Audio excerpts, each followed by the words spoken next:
তো এই দেখো মাছের তেল একদম ফ্রেশ মাছের তেলটা মা ভালো করে সুন্দর করে ধুয়ে পরিষ্কার করে নিয়েছে।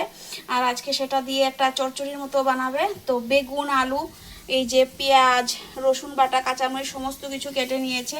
তো মা যখন বললো যে এটা দিয়ে একটা চচ্চড়ির মতো বানাবে, তো আমি বললাম তুমি এত সুন্দর একটা রেসিপি বানাবে আর সেটা আমি বন্ধুদের সাথে শেয়ার করবো না, সেটা কিভাবে হয়। তো আমি ক্যামেরা নিয়ে দাঁড়িয়ে পড়েছি আর মা এসে পড়েছে রান্নাটা করতে। তো চলো দেখি মা রান্নাটা কিভাবে করছে। আর আমাকে অনেকেই বলেছিল মাছের তেল কিভাবে পরিষ্কার করা সেটা দেখানোর জন্য, কারণ অনেকেই বলেছে যে ওরা যখন মাছের তেলটা রান্না করে তখন তেতো লাগে। তো সরি, আমি আজকে দেখাতে পারিনি। অবশ্যই আমি আরেকদিন মাছের তেলটা আমার মা কিভাবে পরিষ্কার করে সেটা দেখাবো। একটুকু তেতো লাগে না, খুবই ভালো লাগে। তো আমি আরেকদিন দেখাবো অবশ্যই, তোমরা কেউ কিছু মনে করবে না আজকে দেখাতে পারলাম না। তো চলো মা কিভাবে রান্নাটা করছে সেদিকে এগিয়ে যাই। তো দেখো মা কড়াই বসিয়ে দিয়েছে আর কড়াইয়ের মধ্যে দিয়েছে লাল তেল, মানে কাচ্চিঘানি মাস্টার অয়েল। তো আজকে তো আগে থেকে কিছু বলতে পারবো না, কারণ মা যেহেতু রান্না করছে, আজকে শেফ হচ্ছে মা আর আমি হচ্ছি ক্যামেরাম্যান। তো সাথে থাকার অনুরোধ রইল বন্ধুরা। তেলটা গরম হয়ে গেছে, তো প্রথমেই মা আলুগুলো ভেজে নিচ্ছে। এই দেখো আলুগুলো কিন্তু একটু বড় বড় টুকরা টুকরা করে কেটে নিয়েছে, সেগুলোকে প্রথমে একটু ভেজে নিচ্ছে। তো এই দেখো মা নুনটা দিয়ে দিয়েছে, এখন হলুদটা দিয়ে এলো। কি করবো বলো, ক্যামেরাম্যান একটু লেজি হয়ে গেছি, মা দিয়ে দিচ্ছে ইনগ্রিডিয়েন্টস আর আমি একটু লেটে বলছি। তো কিছু হবে না বন্ধুরা, আমি জানি তোমরা সবাই আমাকে খুব ভালোবাসো, একটু ভুল চুক হলে অবশ্যই মানিয়ে নেবে। এই দেখো এখন দিয়ে দিল ঢাকা, কারণ আলুটা সেদ্ধ হতে হবে। এই দেখো ঢাকাটা খুলে দিয়েছে। আর এগুলো কি লাল লাল করে ভাজবে? আর এই দেখো বেগুনটা দেখলে তো, বেগুনটাও একটু বড় বড় করে দিয়েছে। বেগুনটা এখন দেবে না, কারণ বেগুনটা তো তাড়াতাড়ি সেদ্ধ হয়ে যায়। বেগুনটা গলে যাবে কিন্তু আলু কিন্তু সেদ্ধ হবে না, সেজন্য আগে আলুটা মা ভেজে নিচ্ছে। আর এই দেখো আবার দেখাচ্ছি তেলটা কি ফ্রেশ দেখো। তো দেখো ঢাকনাটা খুলে নিয়েছি। এই দেখো আলুগুলি মোটামুটি লাল লাল হয়ে ভাজা হয়ে গেছে। এখন বেগুনগুলি দিয়ে দেব।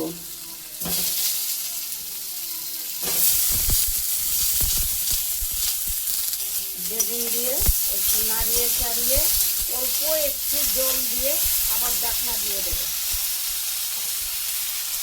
জল দেবো, অল্প পরিমাণ জল দিয়ে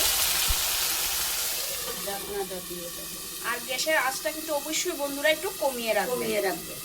ঢাকনাটা খুলে নিয়েছি, নিয়ে একটু নাড়িয়ে চাড়িয়ে এটি একটু লাল লাল হবে।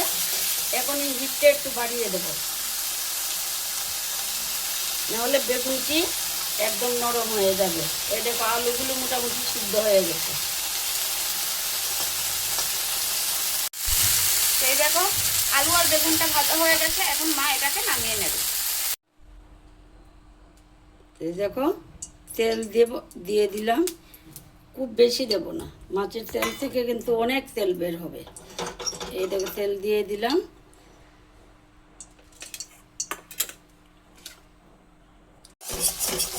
এই দেখো বন্ধুরা তেলটা গরম হবার পর মা মাছের এখানে তেল আছে, তারপর কি বলে ডিম এসব দিয়ে দিয়েছে। এগুলো একটু লাল লাল ভাজা হবার পর এই যে এই তেলটা দিয়ে দেবে। এটা কিন্তু দারুণ টেস্ট হয়, আলু বেগুন দিয়ে পেঁয়াজ দিয়ে ধনিয়া পাতা টাতা দিয়ে খুব টেস্টি একটা রেসিপি। আর রেসিপিটার নাম হচ্ছে আলু বেগুন দিয়ে মাছের তেলের চচ্চড়ি। আচ্ছা, আর এই দেখো মাছ মানে সাহায্যে খুন্তির সাহায্যে এগুলোকে আর একটু ছোট ছোট করছে।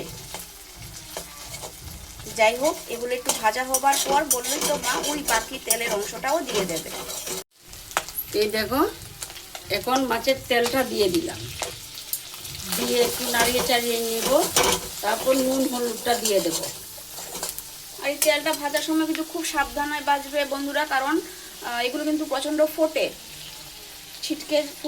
ছিটকে যায়, সুতরাং অতি সাবধানের সাথে এগুলোকে ভাজবে। আর যাই হোক এই দেখো মা কথা বলতে বলতে মা নুন আর হলুদটা দিয়ে দিয়েছে পরিমাণ মতো, দিয়ে এখন দেবে সামান্য পরিমাণ মরিচের গুঁড়ো,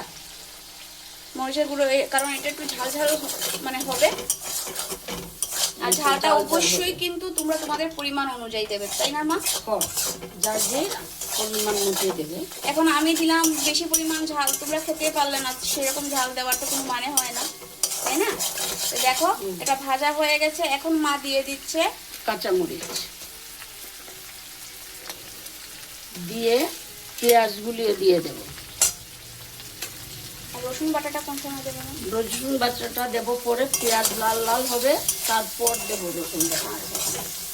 এই দেখো কি সুন্দর ভাজা হয়ে গেছে।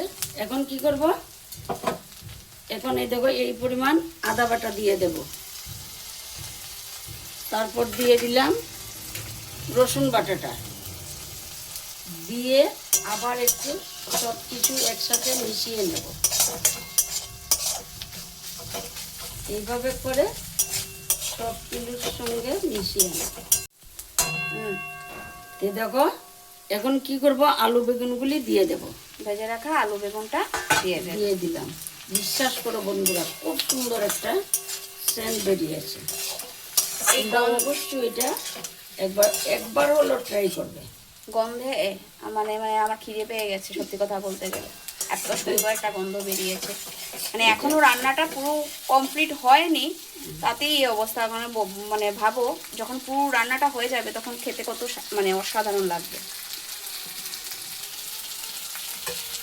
এখন 2 পিস মাছ দিয়ে দিলাম, ছোট ছোট 2টা পিস মাছ দিয়ে দিলাম। মাছটা যখন মা কাটছিল তখন ছোট ছোট 2টা পিস করেছিল, তখন তো আমার কিছু বলেনি। তো যাই হোক, সেই মাছগুলো এখন দিচ্ছে। দেখো ভাজা ভাজা হয়ে গেছে, এখন অল্প পরিমাণে জল দিয়ে দেবো।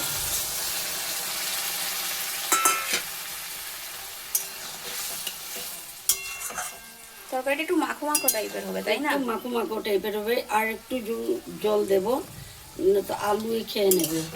হ্যাঁ, আর তারপর একটু উপরে ধনিয়া পাতা দিয়ে তারপরে আমাদের রান্না কমপ্লিট হয়ে যাবে। তো যাই হোক, একটু ফুটে যাবার পর দিয়ে দেব উপর থেকে একটু ধনিয়া পাতা। এই দেখো উপর থেকে ধনিয়া পাতাগুলি ছড়িয়ে দিলাম। এটা বিলাতি ধনিয়া পাতা, খুব সুন্দর একটা সেন্ট। দেখো তরকারিটা কি সুন্দর লাগছে দেখতে, যেমন ভালো লাগছে দেখতে, খেতে অসাধারণ হবে। এখন নামিয়ে নেবে না আর একটু শুকোবে? না, এই তো এখন নামিয়ে নেব না, আলুয়ের ঝোলটা খেয়ে নেবে না।